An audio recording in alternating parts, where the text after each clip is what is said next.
सभी को जय मसीह की। परमेश्वर आप सबको आशीष दे मेरे प्यारे भाई बहनों। परमेश्वर आप सबको संभाल के रखें, सुरक्षित रखें प्रभु। और मेरे प्यारे भाई बहनों, हमारे चैनल में आप सबका स्वागत है और यीशु मसीह के वचन में भी आप लोगों का स्वागत है। कैसे हैं मेरे प्यारे भाई बहनों? सबको जय मसीह की। तो आज हमारा टॉपिक ये है कि मैंने आप लोगों से बताया था कि जो है संडे को कुछ खास होने वाला है, कुछ नया होने वाला है। तो आज मैं आप सबको बताने वाली हूँ प्रोफेट वजिंदर पापा जी के बारे में।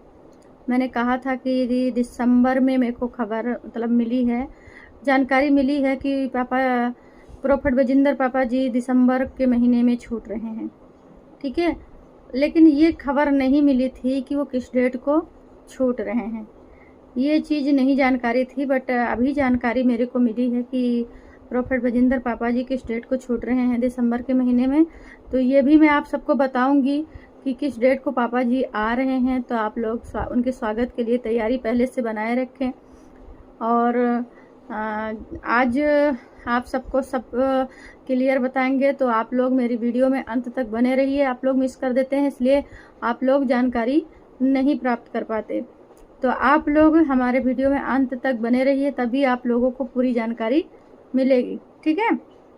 इससे पहले परमेश्वर ने हमें जो वचन दिया है, उस वचन को मैं आप लोगों के साथ शेयर करना चाहती हूँ। और परमेश्वर के वचन में आप सबका स्वागत है। वचन है भजन संहिता 11 के 1 आयत में लिखा है, मेरा भरोसा परमेश्वर पर है।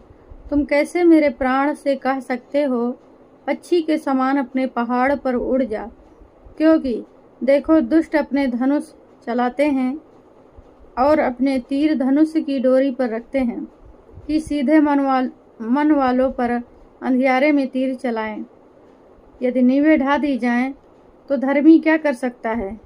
परमेश्वर अपने पवित्र भवन में है, परमेश्वर का सिंहासन स्वर्ग में है। उसकी आंखें मनुष्य की संतान को नित्य देखती रहती हैं और उसकी पलकें उसको जांचती हैं। इसका मतलब ये हुआ कि परमेश्वर की आंखें हम सबको 24 घंटा देखती रहती हैं।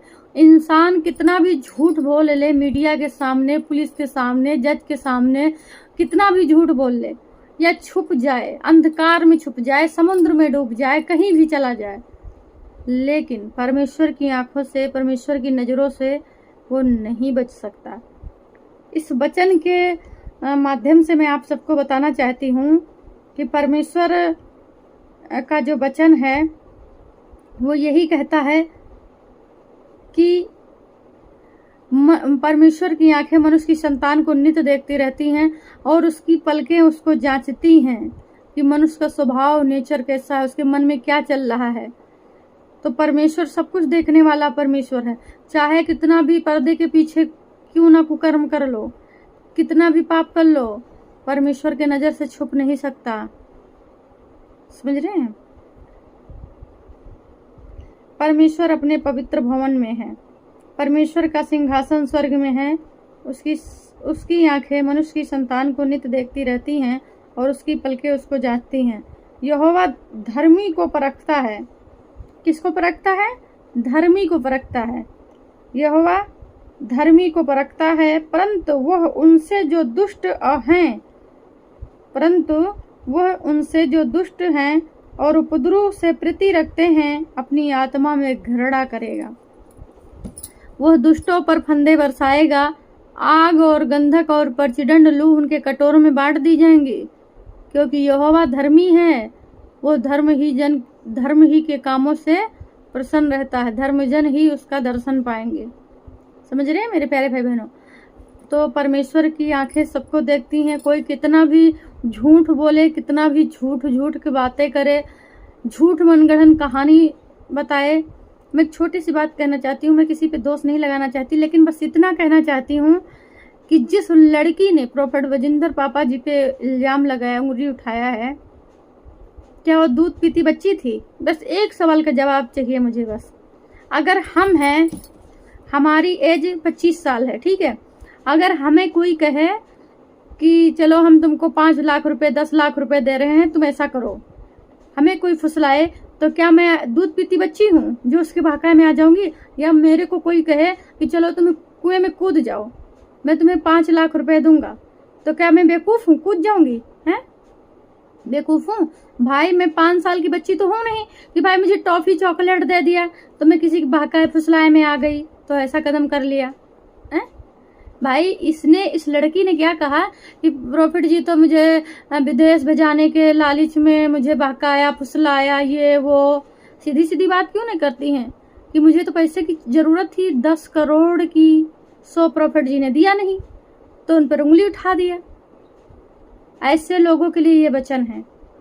वचन के माध्यम से हम आप लोगों को बताना चाहते हैं कि ऐसे लोगों को परमेश्वर ने साफ साफ कहा है कि ऐसे लोगों को परमेश्वर घृणा करता है। उनसे वो परमेश्वर अपनी आत्मा से घृणा करता है। वो दुष्टों पर फंदे बरसाएगा, आग और पर चिरंड लूह उनके कटोरे में बांट दी जाएंगी, क्योंकि यहोवा धर्मी है और धर्मी जन के कामों से प्रसन्न रहता है। समझ रहे हैं?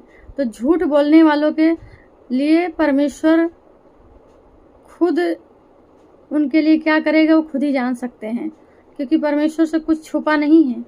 जितना जो भी झूठ बोला गया है उनके खिलाफ, वो परमेश्वर सब देखने वाला जिंदा खुदा जिंदा है। अभी वो जीवित परमेश्वर जिंदा खुदा है। और जानते हैं उसका बदला कैसे होता है? बहुत भयानक। जिस दिन परमेश्वर का तलवार उठेगी ना, उस दिन कोई पापी बचेगा नहीं। समझ रहे हैं? रही बात पापा जी की, तो वो तो बेचारे खुशी खुशी जहाँ हैं तहाँ हैं। परमेश्वर उनके साथ था, है और हमेशा रहेगा, क्योंकि परमेश्वर अपने दास को कभी नहीं छोड़ सकता। जब योना ने समुद्र में छलांग लगाया था, जब योना को समुद्र में बहा दिया गया, तो परमेश्वर ने उसको मछली को आज्ञा दिया और योना को बचा लिया। तो सोचिए कि अपने दास प्रोफेट बजिंदर पापा को नहीं बचाएगा? बचाएगा। लेकिन वो विरोधी सोचे, वो लोग सोचे जिसने पापा प्रोफेट बजिंदर पर उंगली उठाई, वो लोग सोचे कि उनका क्या होगा। उनके लिए आग की झील है, आग की झील, और कुछ नहीं। उनके लिए बस एक ही चीज है और वो यही के लायक हैं। मैं बस इतना कहना चाहती हूँ कि अगर 5 साल की बच्ची होती और वो कहती कि हाँ हमको चॉकलेट देके फुसला दिया, तब मानते कि हाँ चलो 5 साल की बच्ची है, बहक गई। लेकिन वही लड़की जो 30 साल 35 साल की हो, औरत हो, वो कैसे बहकाए फुसलाए में आ जाएगी? हैं?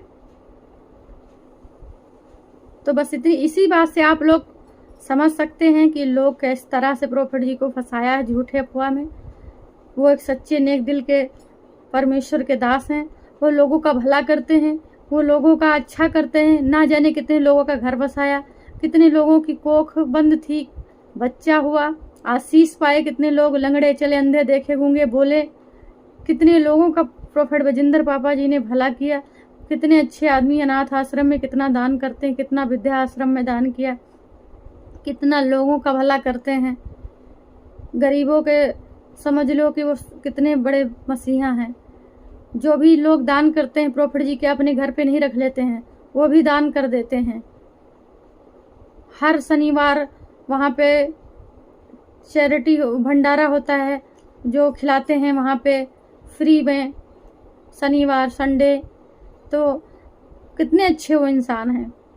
सोचिए, किसी का आज तक प्रोफेट बाबा जी ने कभी किसी का बुरा नहीं किया है, और उनके साथ बुरा करने वालों का क्या हासिल होगा वो परमेश्वर खुद जानता है। खैर, हमें उससे कोई मतलब नहीं है, हमें किसी पर उंगली उठाने का हक नहीं है। बस इतना, हम बस यही ऑडियंस से हम ये पूछना चाहते थे कि क्या 5 साल की बच्ची तो थी नहीं जो चॉकलेट दे के फुसला लिया गया या उसको झूठा झांसा दे दिया गया? भाई वो तो 35 साल की औरत है, तो 35 साल की औरत कैसे बहकाव में फुसलाव में आ जाएगी? बस इतना मेरा कहना था बस, और बाकी कुछ नहीं। बाकी मैं इतना जानती हूँ, मेरा विश्वास है कि प्रोफेट बजिंदर पापा जी बिल्कुल निर्दोष हैं, और आप लोगों के सामने देखना वो बिल्कुल निर्दोष होके चंडीगढ़ चर्च में आएंगे और परमेश्वर की बड़ी महिमा करेंगे। आप लोग खुद देखना। वो बिल्कुल निर्दोष हैं। बस हमारी आप लोगों से यही निवेदन है, जितने ऑडियंस हमारी वीडियो को देखें उनसे हमारी यही निवेदन है कि सब लोग इकट्ठा हों और सब लोग इस केस को ओपन करवाएं। सब लोग जो है मिलकर वकीलों का सपोर्ट करें, क्योंकि जो हमारे वकील भाई हैं वो सब इकट्ठा हो रहे हैं, सुप्रीम कोर्ट जाने की तैयारी कर रहे हैं।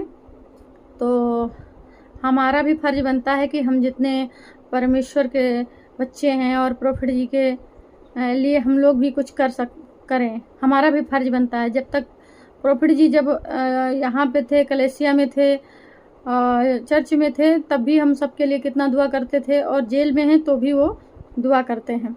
तो हम सबका भी फर्ज बनता है कि हम लोग भी उनका सपोर्ट करें। तो हम सब मिलकर उनका सपोर्ट करें। उनके वकीलों की तैयारी हो रही है। अब वकील जो हैं तैयारी कर रहे हैं सुप्रीम कोर्ट जाने के लिए, और सुप्रीम कोर्ट से ही अपील होगी, वहीं से जो है बेल होगी। तो हमारा उद्देश्य यही है कहने का कि झूठा तो झूठा ही रहेगा, वो कभी सच नहीं बन सकता, लेकिन धर्मी तो धर्मी ही रहेगा। धर्मी जन की प्रार्थना को परमेश्वर सुनता है, और धर्मी जन फलता फूलता जाता है, वो कभी मुरझाता नहीं है। और रही बात पापा जी की, तो पापा जी जेल में भी सुरक्षित हैं, परमेश्वर उनके साथ है। और जिस दिन ये तो एक तरीके से हम बता दें, ये तो एक तरीके से परमेश्वर की योजना है कि प्रॉफिट बजिंदर पापा जी के द्वारा परमेश्वर कोई बड़ा काम करने के लिए जा रहा है। आपको पता है कि जब यूसुफ को एक स्त्री ने जेल करवाया था झूठे आरोप में, उसने कहा कि इसने हमको छेड़ा है। झूठे आरोप में एक स्त्री ने मिस्र में यूसुफ को, याकूब के बेटे यूसुफ को जेल करवाया था। तब क्या हुआ? 2 साल बाद परमेश्वर ने सीधा क्या किया? उठा के उसी देश का प्रधानमंत्री बना दिया। किया ना उसके साथ अच्छा? किया ना उसके द्वारा कोई बड़ा काम? बना दिया ना यूसुफ को प्रधानमंत्री मिस्र का। तो उसी प्रकार पापा जी के साथ भी वही होगा कि पापा जी के द्वारा, मतलब परमेश्वर प्रॉफिट बजिंदर पापा जी के द्वारा कोई बड़ा ही काम करेगा। देख लेना आप लोग, तब कहना कि सिस्टर आप सही बोल रही थी। और बाकी ये परमेश्वर की योजना है। और रही बात उनके जेल जाने की, तो किसी में इतनी दम नहीं कि उनको जेल भेज दे। ये तो परमेश्वर की ये कोई योजना थी जो वहाँ पे है, और वहाँ से आते ही देखना एक बहुत बड़ा काम होगा। समझ रहे हैं? तो मैं आप लोगों को एक वचन और बताना चाहती हूँ, उसके बाद आप लोगों को बताऊंगी कि प्रॉफिट बजिंदर पापा जी किस डेट पे आ रहे हैं। ठीक है? दूसरा वचन है भजन संहिता 12 की 1 आयत में लिखा है, हे परमेश्वर बचा ले, क्योंकि एक भी भक्त नहीं रहा। मनुष्यों में से विश्वास योग लोग मर मिटे हैं। प्रत्येक मनुष्य अपने पड़ोसी से झूठी बातें करता है। वह चापलूसी के ओठों से 2 रंगी बातें करते हैं। प्रभु उन सब चापलूसी ओठों को और उस जीभ को जिससे वह बड़ा बोल निकालता है काट डालेगा। किसकी जीभ को काट डालेगा? झूठ बोलने वाले की जीभ को काट डालेगा परमेश्वर। झूठा इल्जाम लगाने वालों की जीभ को काट डालेगा परमेश्वर। समझ रहे हैं? परमेश्वर ने क्या कहा है? कहा है मनुष्यों में से विश्वास योग्य लोग मर मिटे हैं। प्रत्येक मनुष्य अपने पड़ोसी से झूठी बातें करता है। वह चापलूसी के ओठों से 2 रंगी बातें करते हैं। प्रभु सब चापलूसी ओठों को और उस जीभ को जिससे वह बड़ा बोल निकालता है काट डालेगा। वे कहते हैं हम अपनी जीभ ही से जीतेंगे, हमारे ओंठ हमारे ही वश में हैं, हमारा प्रभु कौन है? दीन लोगों के लुट जाने और दरिंदों के कहरने के कारण परमेश्वर कहता है, अब मैं उठूंगा, जिस पर वे फुकरते हैं उससे मैं चैन विश्राम दूंगा। परमेश्वर का वचन पवित्र है, उस चांदी के समान जो भट्ठी में मिट्टी परताई गई और 7 बार निर्मल की गई हो। तू ही है परमेश्वर, उसकी रक्षा करेगा, उसको इस काल के लोगों से सर्वदा के लिए बचाए रखेगा। जब मनुष्यों में नीचपन का आदर होता है, तब दुष्ट लोग चारों ओर अकड़ते फिरते हैं। हालेलुया। तो इस वचन के मतलब से आप लोग समझ गए ना कि परमेश्वर उन सब की जीभ को काट डालेगा जो इसी जीभ से गलत इल्जाम किसी को लगाते हैं या दोष लगाते हैं या जबान से किसी को गलत बोलते गाली देते हैं या बुराई करते हैं। ऐसी जीभों को परमेश्वर क्या करेगा आप जान सकते हैं। तो हमारा यही उद्देश्य है और परमेश्वर आप सबको आशीष दें। तो जो मैं आप लोगों को बताने जा रही हूँ कि प्रोफेट बजिंदर पापा जी किस डेट पे छूट रहे हैं, तो ये डेट भी मैं आप लोगों को बता रही हूँ जो हमारी जानकारी में आया है। और आप लोग भी विश्वास करिए, प्रार्थना करिए कि जो है जल्द से जल्द प्रोफेट बजिंदर पापा जी हम सबके बीच में हों। प्रार्थना करना, दिन रात उनके लिए घुटना टेकिए। समझ रहे हैं आप लोग दिन रात उनके लिए घुटना टेकिए, प्रार्थना करिए कि वो जल्द से जल्द हम सबके बीच में हों। और प्रोफेट बजिंदर पापा जी जो है 24 दिसंबर 2025 को रिहा हो रहे हैं। बहुत बड़ी गुड न्यूज़ है। आप लोग खुश हो जाइए, हैप्पी हो जाइए और दिन रात डट के प्रार्थना करिए, घुटना टेकिए परमेश्वर के आगे, परमेश्वर का सिंहासन हिला दीजिए। परमेश्वर हमें हमारे आत्मिक पिता को हमारे सामने जल्द से जल्द लाइए। परमेश्वर को आना ही पड़ेगा। और आप लोग देखना जो मैंने कहा है 24 दिसंबर 2025 को प्रोफेट जी जेल से रिहा होके बाइज्जत बरी होके वो अपने कलेसिया में हम सबके बीच में होंगे। ये एक गुड न्यूज़ है आप लोगों के लिए। आप लोग हैप्पी हो जाइए, खुश हो जाइए। कोई फेक न्यूज़ नहीं है, झूठ नहीं है, सच है। हमारा विश्वास है, हमने जो कहा है वो होगा। आप लोग बस विश्वास के साथ प्रोफेट बजिंदर पापा जी के लिए प्रेयर करिए कि वो जल्द से जल्द हम सबके बीच में हों। समझ रहे हैं। बाकी वकीलों की टीम तैयारी में लगी हुई है। तैयारी करने के बाद तैयारी हो चुकी है। अब जाने की बारी है सुप्रीम कोर्ट। सारे वकीलों ने तैयारी कर ली है, अब सब लोग जाने की तैयारी है सुप्रीम कोर्ट। और प्रोफेट बजिंदर पापा जी को 24 दिसंबर को बाइज्जत बरी होंगे, वो हम सबके बीच में होंगे। परमेश्वर की महिमा होगी, बड़ी गवाही के साथ हम सब इकट्ठा होंगे और प्रोफेट बजिंदर पापा जी हम सबके बीच में होंगे। ठीक है। तो परमेश्वर, ये बहुत बड़ी गुड न्यूज़ है आप सबके लिए। और उस आप लोग दुआ करिए कि उस तारीख से पहले ही छूट जाए। हम तो चाहते हैं पर प्रोफेट जी कल ही छूट जाए। इस तरह से प्रार्थना करिए परमेश्वर से कि परमेश्वर हमारे आत्मिक पिता को कल ही छुड़ा दीजिए। इस तरह से प्रार्थना करिए, घोषणा पे घोषणा करिए कि प्रोफेट जी आ चुके हैं। ठीक है। तो आप लोग प्रार्थना करिए उनके लिए, उनके परिवार के लिए, उनके बच्चों के लिए। और परमेश्वर से दुआ करिए कि वो जल्द से जल्द हम सबके बीच में हो। और परमेश्वर आप सबको आशीष दें। अगर हमसे कोई गलती हुई हो या गलत मैंने बोला हो तो उसके लिए हम क्षमा मांगते हैं। लेकिन आप लोग ज़रूर से ज़रूर दुआ करिए क्योंकि वो हमारे आत्मिक पिता हैं। प्रोफेट बजिंदर पापा जी हमारे आत्मिक पिता हैं। हमारा फर्ज बनता है कि हम उनके लिए दुआ करें, उनके परिवार के लिए दुआ करें। तो सब लोग मिल के दुआ करिए और परमेश्वर आप सबको आशीष दे। सबको जय मसीह की।